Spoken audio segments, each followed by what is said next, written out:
for being here. What we're going to do again for the next 45 minutes is discuss about visible thinking routines and how can we use these thinking routines as a way to assess for learning. So look at formative tools that will empower our students in classrooms, and then we're going to be able, hopefully, to put in place some strategies that each one of us will be able to take home and to adapt to our needs.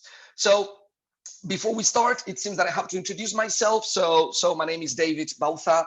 I'm from the Balearic Islands in Spain, but I left my country long ago. I'm right now the head of teaching, learning and curriculum at Jumeirah Baccalaureate School, an IB Continuum school in Dubai. And I've been an IB educator for around 16 years now, leading workshops of individuals and societies, heads and coordinators, visiting team leader, well, a bunch of things. And I had the chance to work in different IB schools around the world, in the USA, in Spain, Switzerland, and now in the Emirates. I have a master's degree in history, and this is why the examples that I'm going to be using are history-based. So I'm sorry if you don't teach history and you teach maths or sciences, but I'm sure we'll be able to transfer certain things into other subjects. And I completed my PhD in education a couple of months ago in the University of Puerto Rico about interdisciplinarity in IB schools.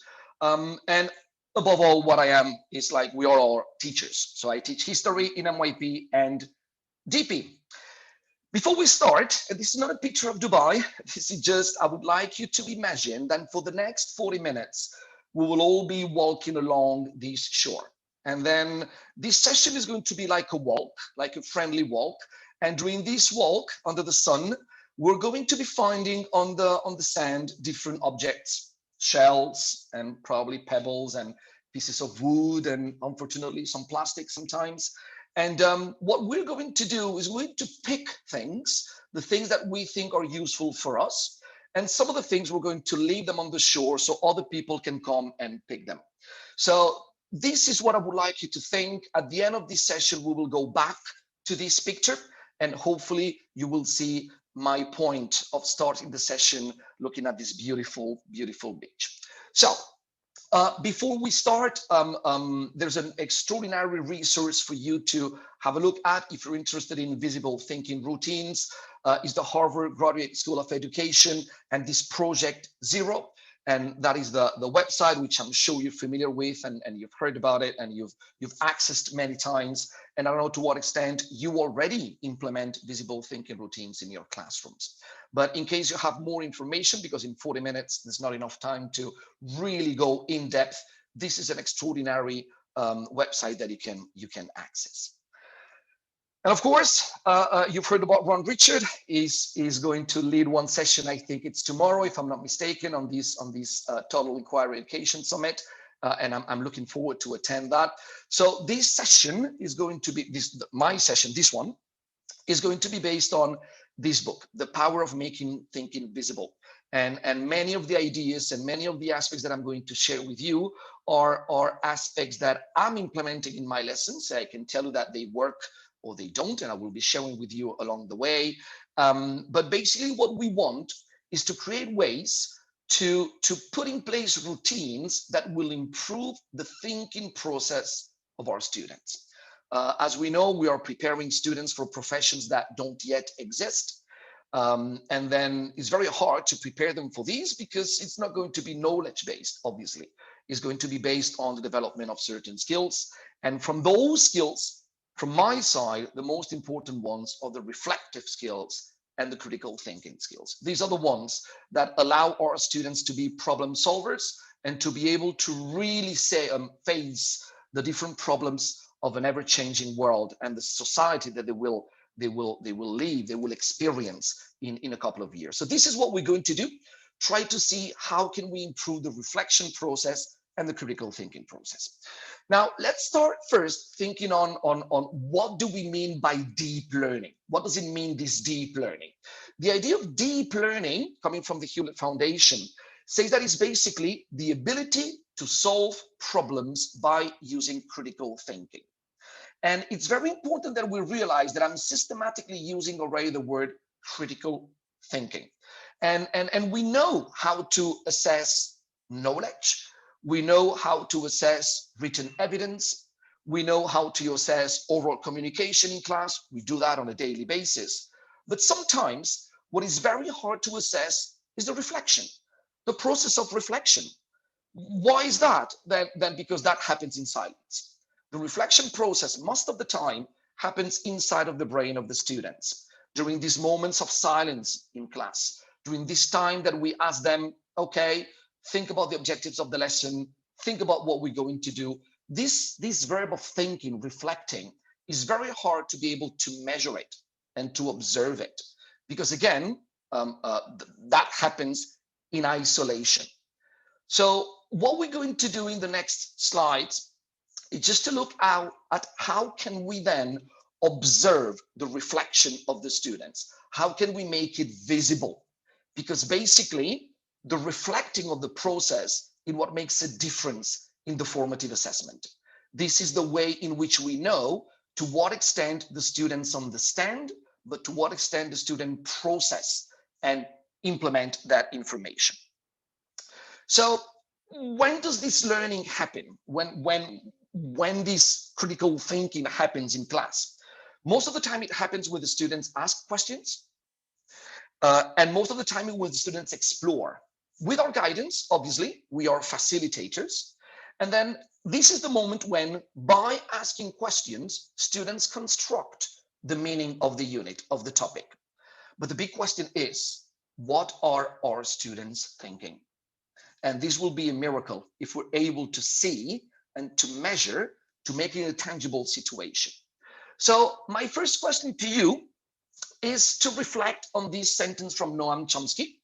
And he said that it is not important what we cover in class, but what we discover.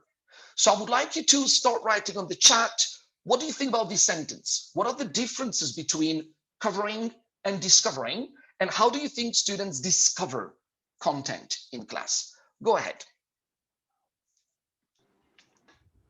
So Satish Shah says by exploring. I think I like the second half of your question a lot, where you say, how do they also end up discovering? Great. So Khushbu Shah says, by exploring, they discover. Discovering is inquiry-led, Aditya says. Khushbu says, again, through inquiry. So a lot of folks using words like inquiry, agency. Instead of teaching about structure of fungus, show them a slide of the fungus itself, is an example that Prerna gives. Thank you. So yeah, I can see that there's lots of exploration going on and inquiry going on. Using inquiry strategies, David, and discovery. Yeah. Okay, thank you very much. And you're absolutely right. Now, we need to reflect on also on what does it mean inquiry. Inquiry does not mean only ask questions for the sake of asking questions. We need to make sure that the questions we ask are essential and that those questions lead to debate, lead to reflection, leads to exploring, analyzing aspects. So this is what we're going to try to do in this session, isn't it? Try to see how can we, by asking questions, develop this discovery in class and make sure that we don't talk anymore about I need to cover certain material, but I will have my students discovering things. We're going to be looking at this aha moment that doesn't happen every day, unfortunately, but when it happens, we feel great as teachers. So when we look at then discovery, as Noam Chomsky said, is what we're going to call building understanding. And in order to build understanding, there are 8 steps which I think students should be able to follow with our guidance.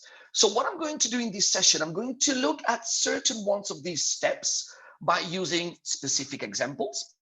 And hopefully, this session will be using visible thinking routines that you will be able to take with you and to adapt to your classrooms. Maybe not all of them, maybe just some of them. And it'll be absolutely amazing if with the time, we can just get in touch in one way or the other. We're all online at some point, and I can receive some feedback about what strategies have you used and which ones have worked. So the first 3 points will come together. The first 3 points is having the students observing and describing what they see or what they read, or it depends on what the source is. I'm going to be using a visual source to explain that.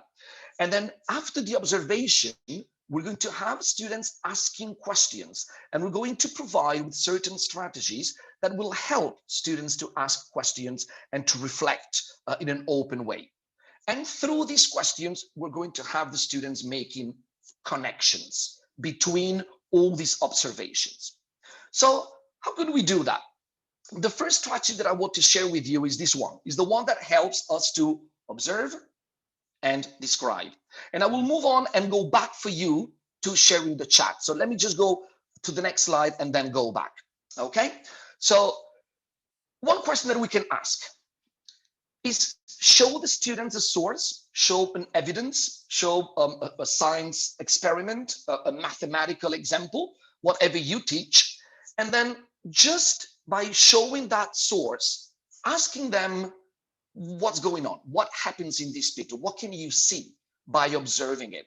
And based on what you see, what does make you think what you think? Okay, so the examples I'm going to use are examples based on the history curriculum. As you know, I say that before, I'm a history teacher. And what I'm going to use is the topic of the civil rights movement in the United States. So all my examples will follow this topic, okay? So for example, when we look at this observation and description, this can be an example, yeah? I can put on the wall this picture to my students when I'm asking them to just, the topic is the civil rights movement. What can you see? What can you hear? What can you feel by looking at this picture that makes you think something? So I'm going to give them a couple of minutes to think about that carefully. And then I'll give them the chance to tell me, okay, what is this picture about? What does this picture represent? And mainly, what makes you say that? So your time, I'm showing them this picture, and I'm going to just ask you to write in the chat, what do you see? What do you think? And what is it in this picture that makes you say what you're going to say? So I hope you understood my intention here, and then off you go. It'll be great if you can capture your response in terms of what are you seeing, what are you thinking, and why you're thinking that, right, David? So those are essentially the three things there. Yes, So and if try you to make a could, connection, because you can see yeah, what we want is to see your reflection process. Don't be scared. It's not right or wrong. There's no wrong question or wrong answer. We just want to see your reflection process in a definitely. writing format. So a lot of responses coming in. I'm going to first take the ones that show us these connections. So Greg basically says he sees oppression because people are being abused who can't really do anything about it, which makes him think there is oppression in this picture. Um, Rati says she can see humiliation because in this picture, people are like sitting in reserved white sit-ins. Kimberly Yash says mob mentality. Everyone's watching someone treat somebody else poorly, which makes her feel like there is a sense of mob mentality they're working with. Anisha says maybe just teasing as boys are throwing something on the girls and the girls seem to be unhappy. So that's the lens she's using to see this picture. Again, a few other folks also who are using the word humiliation for the same reasons. Okay, so thank you. It's excellent to have all this participation. Yeah. Yes, and what's interesting is to see that your thought, your reflection goes in many directions. Some of you look at the civil rights to the women rights because these two ladies are being humiliated. Some of them will see, oh, this is civil rights movement because one of the ladies is African American. But however, what's important to me is to give time to observe carefully. I don't know to what extent you saw that the humiliation goes to an African American woman, but there's also white man in there and white woman. So this is what we want to see. We want to have the students looking at the picture with time. And one way of doing that, it can be by a strategy called slow looking. And slow looking is giving the time to go back in time, lay back and look at the source with all the time needed to ask questions to yourselves. So we're not going to go through what does it mean and the sit-ins and the African-American rights and the fact that some white students will join African-Americans. We show an example of how education improves in the US. What we want is to make sure that the students have the time to look carefully at the sources and interpret and say what they think and take part in a discussion. It's a shame that we don't have the time to discuss because we're already 20 minutes past the beginning of the session. We're halfway through. And then imagine if we do that face to face and we have all the time to discuss what makes you think that, what have you seen, why oppression, why some of the participants looked at the female rights. So that would be very interesting. But basically, another idea is to use the strategy of the slow looking, which comes from this book. And it's basically the immersive attention to content, to make students looking for meaning, looking for development of critical thinking, while looking at a source with the time needed to develop their understanding. What we need to understand is that our students are Generation Z students. And I don't know if you knew, I can share that with you. Generation Z, they're extraordinary. Our students are absolutely amazing. They're tech savvy, they're well educated, they're multitaskers, entrepreneurs, they're cautious, digital, they live in a digital world. But all these situations make that their attention span has been reduced to 8 seconds. So we have less focused students. So we need to give them the time and the chance to go back to the slow looking and to the pay attention and to look carefully at everything so they can reflect with the time needed to go in depth in the reflection process. So this idea of slow looking comes from museums, and it's a common practice in everyday life, isn't it? Again, when we go to a museum, when we look at a picture, at a photograph, or when we walk around the nature, it's amazing to stop and pay attention. And when we pay attention, we realize that there's so many things going on that in the world where we live that is constantly running, we miss many of the things that we should be able to look at.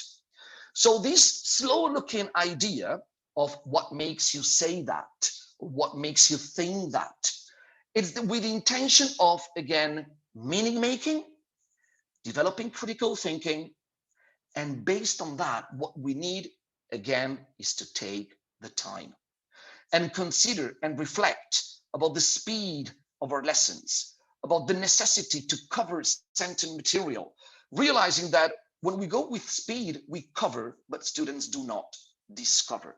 That's what we're saying before. And in order to discover, what we need is to give time for the students to think, to reflect, to pay attention, to observe, and then to reflect openly, communicating with us. What do you see? What makes you say that? So that was the first strategy that I wanted to share with you. And that might lead into what we call experimental learning, isn't it? The hands-on approach.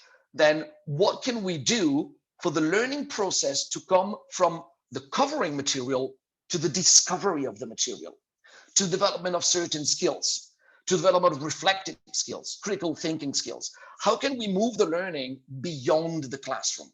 By bringing real life situation, by contextualizing the learning, by creating performance-based tasks. Those activities is what we want to put in place, because those are the activities that will make the reflection process visible, because we want the students to reflect in an open way. Another example can be by using this Kolb's experimental learning cycle, isn't it? It's just bringing the experience into the teaching. But when we bring this experience, as you can see in this experimental cycle, the students need to, again, reflect in the observation, reflect in what they are doing, think, developing this thinking. And the reflection, it's important, that leads to development of new ideas. And this development of new ideas is what is going to lead to an experimental constructivist process. And that can only happen if we can witness that process of reflection. And the only way of witness it, it's just making it open, making it communicative, communicative, making it that the students can tell us out loud what they think and what they reflect. Some examples of this slow looking, yeah? And I would like you to share in the chat which one of these examples can be linked with any moment of this cold experimental process. Which one of these examples is a concrete experience? Which one goes through a reflection? Which one is an active experimentation? And which one is the one that develops skills? So the atelier method, if we have art teachers, you know what it is just to look at a statue and try to represent the statue in a drawing or in a sculpture, scientific observations, geographical fieldwork, visiting museums, using manipulatives. So can you tell me which one are you already use and which one is, you think, based on pure reflection, and how can you use each one of these strategies to measure, to make visible the reflection of the students? Your time. Yeah, hi, David. So we already have a few responses in the chat. There are people who are using scientific observation. Sunoj says manipulative materials using that scientific observation. A concrete experience is using manipulatives in mathematics. We have active experimentation for manipulatives help with that as well. That's from Shweta. Can I just ask, when you mentioned that, guys, thank you everyone, can you just indicate to what extent this is an example of a visible process? Can you make it visible, and how do you make it visible?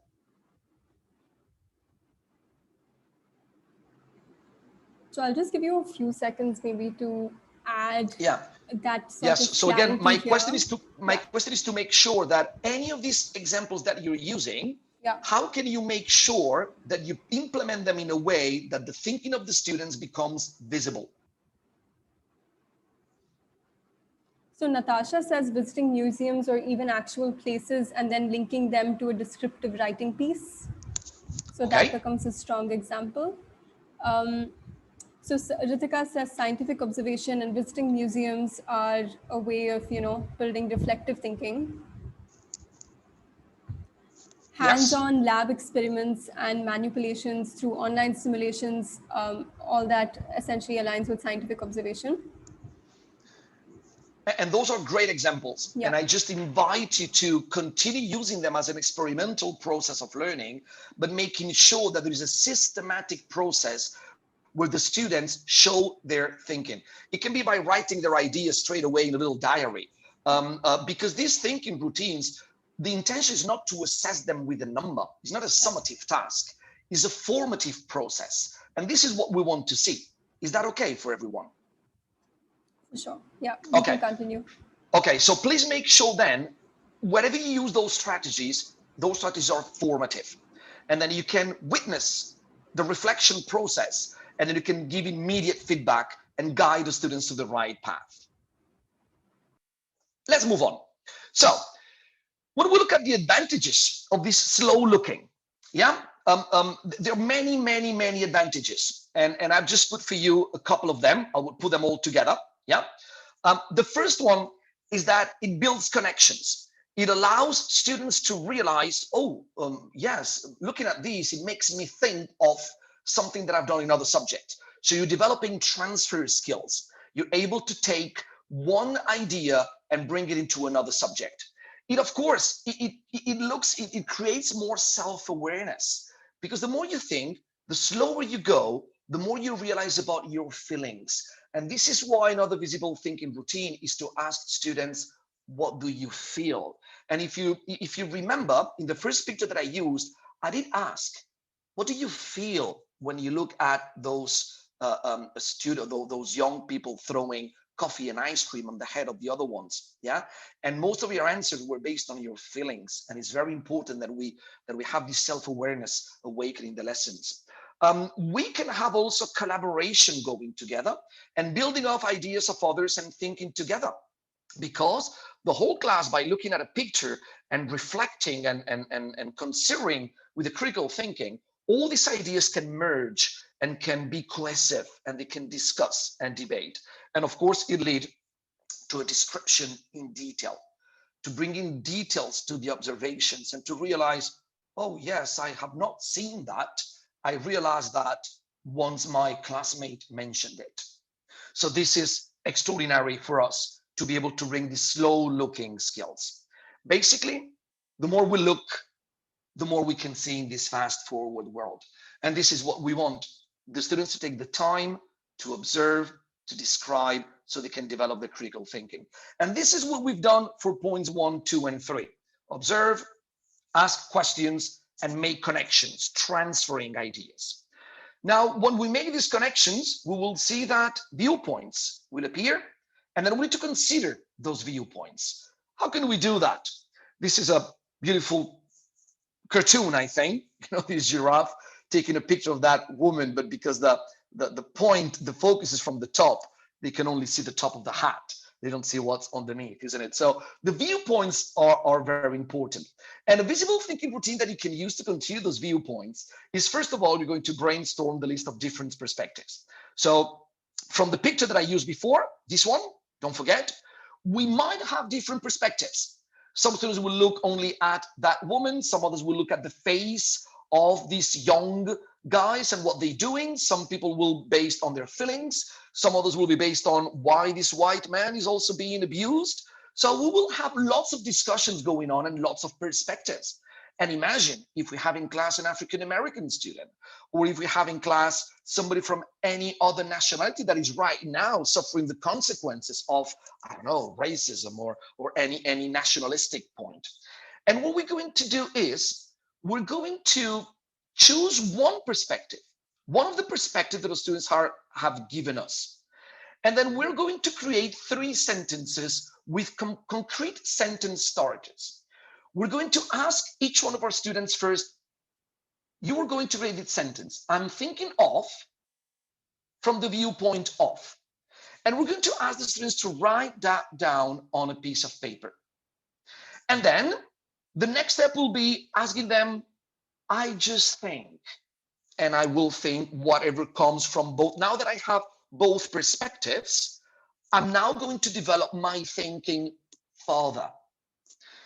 And finally, now that my thinking has been restructured, I'm going to ask myself a question that I have from this specific viewpoint that the teacher is sharing with us. So, for example, and I'm going to give you the time. It doesn't say that in the chat, I'm sorry, but I can give you the time now. Can you then, looking at this picture, write on the chat one sentence? It doesn't matter which one, okay? But I'm going to give you to write a sentence with the perspective of this white guy just in front of us that has got ice cream all over his head and all of his shirt. This is the viewpoint that I want you to develop. And I'm going to ask you to write a sentence, any of these 3, or I'm thinking of the civil rights movement from the viewpoint of this man. And what do you think this man is thinking? And then what question can you have to this man so you better understand his thinking? Is it clear? Off you go. Everyone, keep participating. That's amazing. I think this is going to be a little new for everyone because we had very few people who were looking at this picture from that perspective. Great. So one question Anjana says is, could be thinking, what is my fault? Shana says, too tired to object. Carolyn says, it's a great idea. Taking the different perspectives is a good way to promote international mindedness as well. And that's an IB teacher saying that, I guess. Yeah, no questions about that. Hannah says, a question is, why are you targeting me? So I see a lot of people who are essentially going around that theme of why is everyone not being treated equally? Why am I being targeted? Deepti says, I think he is a passive observer. Why can't we just accept each other? From Eman. That is perfect. And I'm so happy to see so many people participating. Yeah. It's a shame that we don't have the time to look at everyone. But yeah. Yes, I agree. Now, imagine doing this activity from the viewpoint of anyone else in this picture. And all of a sudden, what you have is a broad perspective of understandings, of contextualizing, of reality. And you have your students thinking in front of you. and telling you what they think, where they go, and why do they say that. And you're considering viewpoints for international mindedness, absolutely, open-mindedness as well. But mainly what we do, don't forget, is we're developing critical thinking skills and the capacity to be risk taker. Off we go, another IB learner profile to drop in there. And just make sure that through inquiry that goes to the others, but to yourself as well. Because basically reflection is to inquire to yourself, to make you think by asking questions. So an activity to be done. Yeah, I invite you to bring viewpoints into any discussion in class as a visible thinking routine. And once you've considered viewpoints, what about interpreting these viewpoints? How can we do that? Yeah, so this is my proposal. Another thinking routine is what we call the see, think, wonder. So what I'm going to change the picture now. I'm going to go to another picture, which is from the same topic, the civil rights movement. Okay, so what you need to do when you prepare this activity for the students is find an image that engages curiosity. So many pictures, isn't it, in your subjects? I'm sure you can come up with thousands of pictures that engage curiosity. And then you will ask the students again to observe, what do you see? What do you notice? But without interpreting, just reflecting on what they see, what is obvious in there. And then then you will go into the interpretation of what do they see. And how you do that? By thinking. What do you think? So you saw this, and then what do you think? And once you try to interpret, you are wondering. So what you're doing is, based on what I see, based on what I interpret, what are my thoughts about this picture? And how can I share those thoughts with the rest of the class? It could be a chart, a document, a mind map, it doesn't really matter. So let's try to do that with this picture. Okay, again, civil rights. Maybe you're not aware about the context. I can give you is the Mexico Olympic Games. Now, can you tell me, what do you see? What do you think? What do you wonder from this picture? Off you go, 2 minutes in the chat.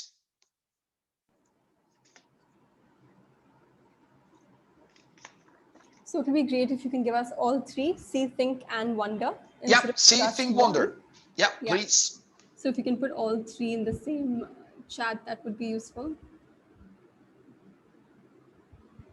In the meantime, Devi says, sometimes she changes I see, I hear when the provocation is a video instead of see, think, which is interesting. Absolutely, absolutely. Yeah. Great. If you can also tell us like what you see, think, and wonder. A lot of folks right now are great. So Marie, for example, says, she's wondering only one man is not raising his hand. Why? Okay. I see solidarity between two African Americans is one answer. Barbara says she sees the recognition of equality within this organization. I'm going to take a few more, David. Yep. So Siddhi says, I see winners in a championship. I think position second is not happy about the win. And I wonder why he has raised his left hand. Okay, interesting. So you see, I'm amazed because at the end, there are so many interpretations that I've never thought about. I mean, some of you think about why the Australian second place position does not raise his hand. What does that mean? Some people thinking why the right, why the left. And there are answers to everything, isn't it? Right and left is the same pair of gloves. So at the end, they just share the pair. So one wears the right and one wears that's the main answer. That's interesting.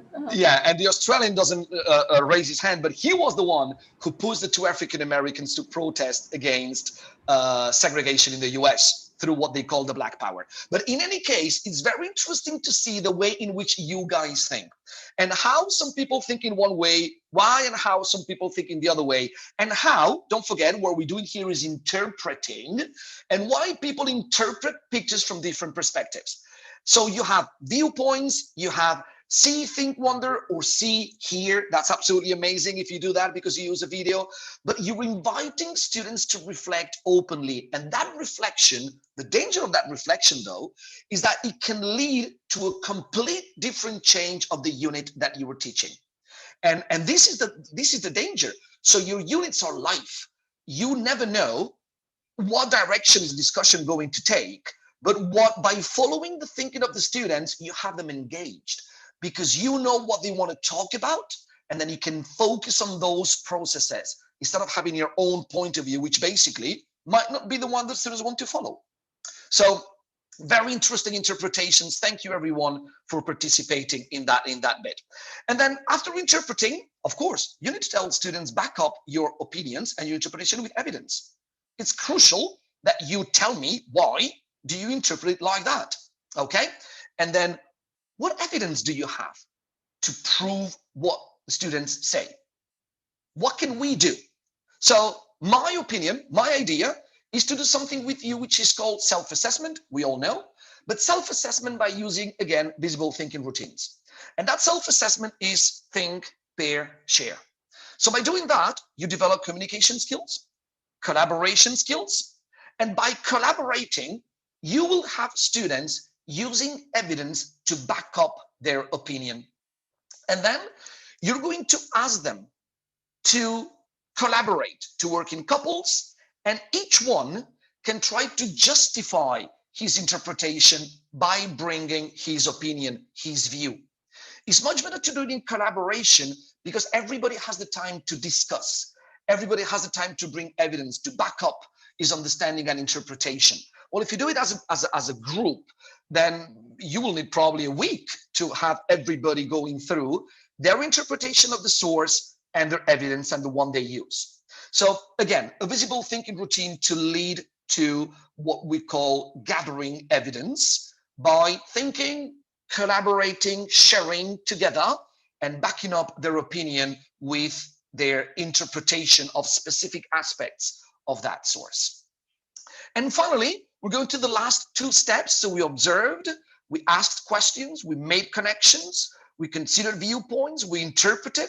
Now with self-assessment or peer assessment, they're going to back up with evidence. And now finally, once the evidence is backed up, once everything has been unveiled, that we're going to uncover and finally discover what we want the students to understand. So we have not covered anything, we have uncovered it, and then we have the students discovering the meaning of the lesson.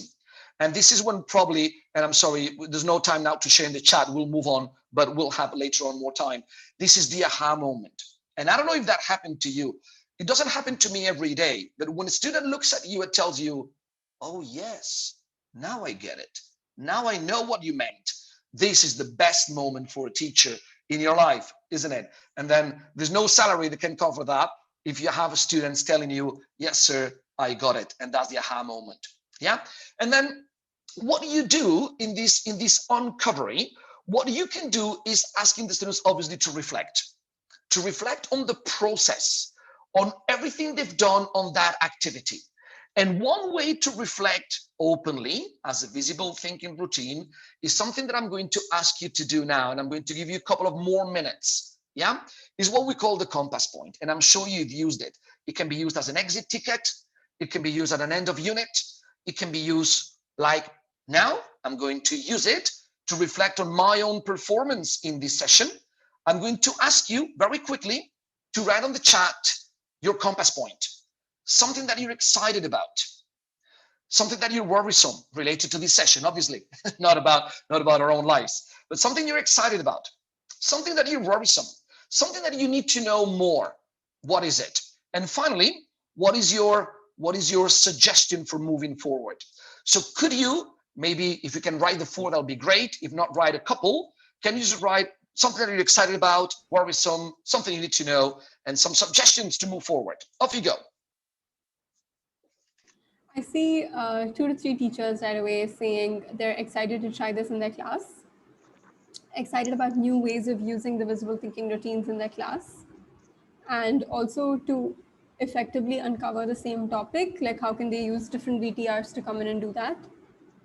Debjyoti says excited about applying these ideas to biology, wondering how to deal with the chaos that might ensue with some of these VTRs, and needs to know the pros and cons better of each of these visible thinking routines so she can pick them accordingly. I'll just take one or two more since we do have a bit of time. Anumesh says, being a Hindi teacher, we have oral presentations on a picture, so it's very interesting And I guess Animesh is excited about using that in his class of language. Worrisome, I'm going to take one of those.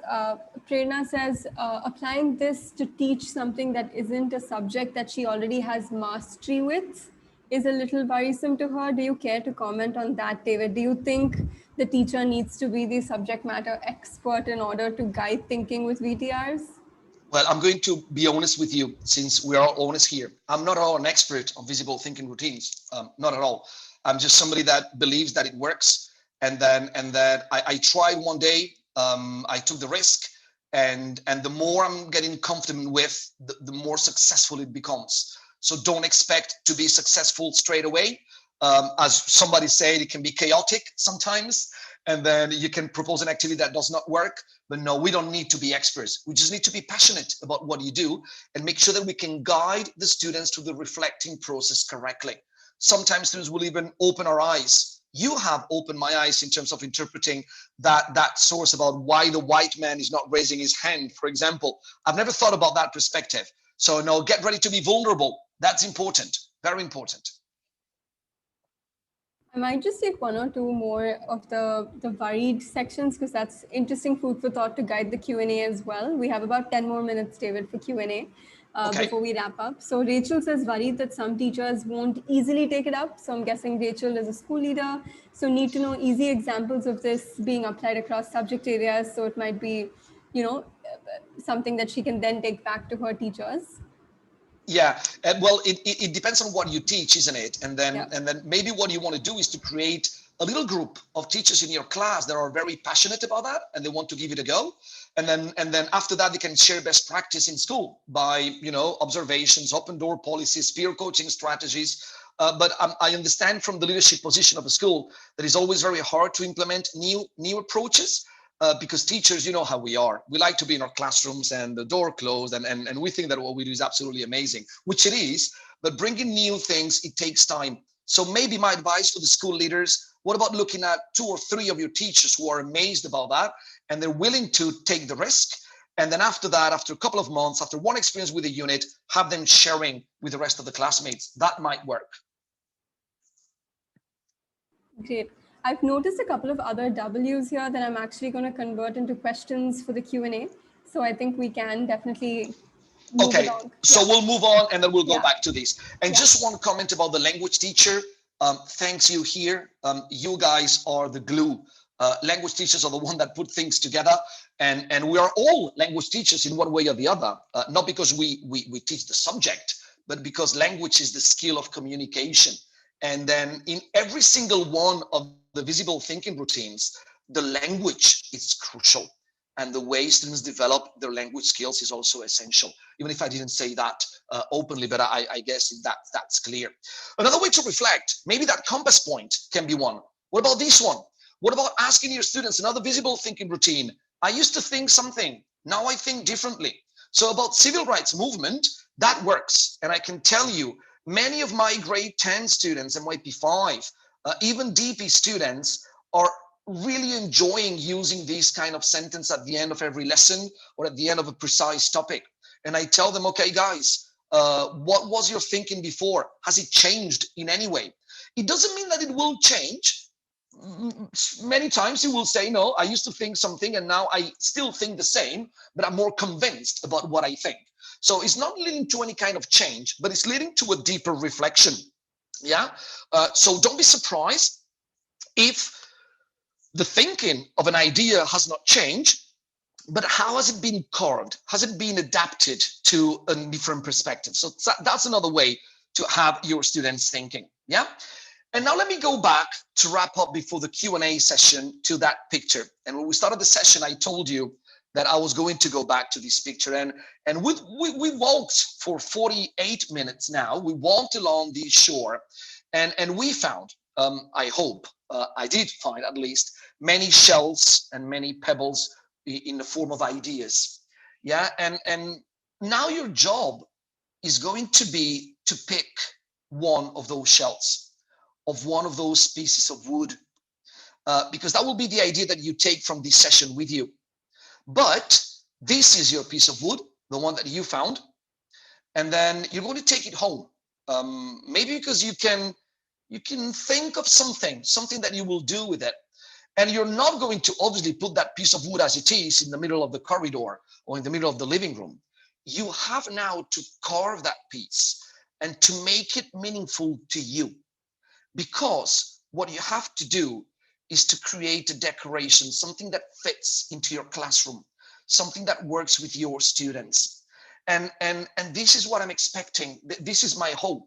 And I will be extremely happy if tomorrow or the week after, you can just go to class and say, yeah, I got that idea from the session of visible thinking routines, but I need to adapt that idea to my students and to my reality and to my classroom. And then I will have my perfect piece of wood, my perfect visible thinking routine in place.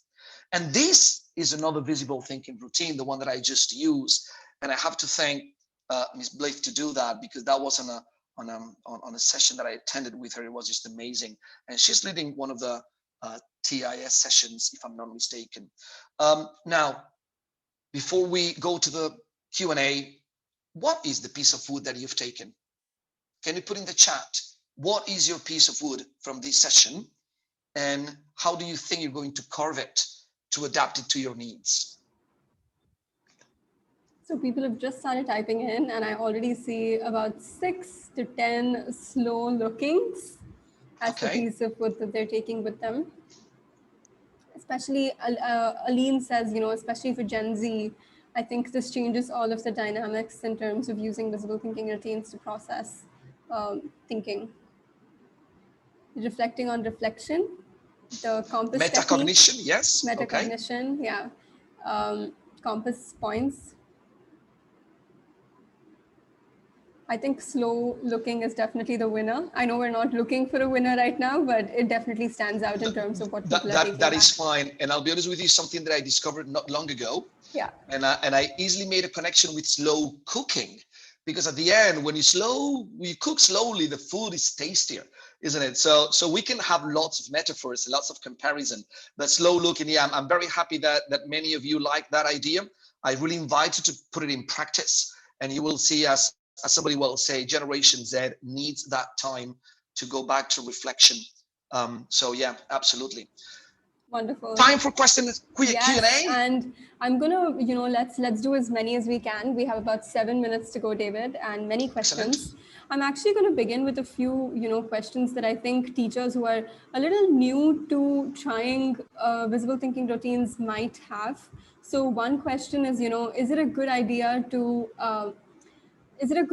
use many different types of visible thinking routines within the same lesson? How often should you be transitioning between it? Are there any best practices with that? That's from Maru. Well, yeah. I can tell you about my experience. Sure. My experience says that a visible thinking routine takes time to be implemented and to be fully successful. So don't plan on using many. It's better to use one meaningfully, purposefully, and take the time it needs to be developed. Because if not, you will probably go the other way around. That's slow looking. You will going too quickly, and then students don't have the time to reflect. So my advice, no, it's better to use one at a time and make sure that it's being used correctly. Yeah, but again, that's an advice. Sure. Aditya Swaminathan asks, what can a teacher do when conflicting or charged viewpoints emerge during discussions? It's also connected to a few other, the chaos statement that a teacher said, there will be chaos that ensues. And there was another question in the chat as well, where a teacher said, what if it changes the way that my unit is progressing, and how do I plan for that? So I think Aditya's question might answer all of these, if you want to take that. Okay, so let's take the question about the unit first. Yeah, welcome to the world of the teachers, and I'm sure you know what I'm talking about. We all plan carefully our lessons, and we have everything clear in our mind, and then we realize that it's not going well, and then we need to change and we need to reflect. So the reflection process is not only for the students, it's for the teachers, basically. And I always tell my colleagues, we're not here to make students reflect only, because if students reflect, that makes us realize that maybe things must change. There's no point of leading to reflection if it does not lead to something. So yes, if you realize halfway through the unit that you need to change your perspective, then be it. and then again feeling vulnerable and telling your students, guys, thank you very much, that was amazing, I think I will take this idea to be developed further. And this way students will also feel part of the unit, and they will feel that ownership of the unit, which will theoretically engage and motivate them. So that was, if it's an answer, take it, that's my opinion at least. And regarding the chaos, I think that in the school, we're not only developing content and skills, we develop also character traits. And that's very important, that we develop in our students the empathy, respect, open-mindedness, and not only IB jargon here, we're talking about the holistic development of the character of the students. And they need to understand that in debates, viewpoints will appear. And then we need to understand and respect those viewpoints, making clear that there are limits, and your opinions, the limit of your opinions is where my respect, my pride comes. It's very complicated, but I invite you to continue developing those character traits on your students as well. It's not, now we're not talking about visible thinking routines, we're talking about developing the holistic aspect of the students, and tell them, if you know there's a topic that can lead to heated debates, then in advance, just tell them, listen, guys, we're going to move into a topic which I hope is going to be engaging, but you need to understand that we might have different perspectives. And maybe you want to use one visible thinking routine using one viewpoint, and the next day use the other viewpoint. So everybody can try to put, their feet into the shoes of everyone, and understanding what does it mean to think one way or the other. But developing character, I think, is an essential aspect as well in our lessons, no matter what subject we teach. Thanks, David. I think that actually hits at many different smaller questions that people had. I'm going to take one last question. We have about 2 minutes left, so maybe, keen to see what you think. A few different people have asked, is there like a time of the unit for those of you who are not IB educators, just in the lesson, wherein you think visible thinking routines suit best? Is it in the beginning of the lesson? Is it in the middle, end? When is it the best time to do it? From your experience, what has worked better for you, if anything at all? What I like is when I start the unit is just give the title of the unit and put a picture. The picture can be a cartoon, it can be a source, it can be a picture as you saw before, and then see to what extent students know things about it, and see, so I can check on the previous knowledge, which is one of the things which are crucial in any unit. But at the end, I can also then see where is the unit going. So I tend to use one strategy on the first day of the unit after giving the title, just to check on understanding and knowledge. And then along the lessons, the units can be 3-4 weeks long, depending on the subject. Then it depends, it's hard to say. I'm not planning I'm going to use it on that day at that time. It depends how the process goes. But in every unit, I tend to have one at the beginning. I tend to check on reflection halfway through the unit, and I tend to have a reflection point, or I used to think, now I think, at the end of the unit, just to see how the progression goes. And it's important that I have some colleagues that I have the I think at the beginning of the unit, and then I thought, and I used to think, and now I think at the end, so they can compare. But again, it depends on your students, it depends on how interactive they are, it depends on each one of you. No, but thanks so much for sharing your experiences of this. I think as someone who, got interested in visible thinking routines, and now you have so much knowledge about it, I think it's great for other teachers to also see that they can try this as well and take on. And, guys, like you said, this was such a chatty group. I think we reached over 400 folks at some point, very, very conversational. I think if you do want to learn more about the visible thinking routines as well, like David mentioned, there will be another session tomorrow as well. So do, make time and hop on over there as well. David, thanks again so much for making time to, share your learnings. I think it's left us with a lot of good provocations to think about how we want to use VTRs. For those of you who have joined us, thanks again for making time. And we have a panel discussion that's coming up right after this. We have a quick 10-minute break. So please do make sure to, pop into that panel using the link in the agenda or the invite. And we will pop in our link for our COVID fundraiser again. if we can do that again once more. And we'd love for you guys to go check it out and spread the word. Thanks again, everybody. Thank you very much. Thanks, David. Thank you, everyone. It was a pleasure. Have fun. Thank you. Thanks, everybody.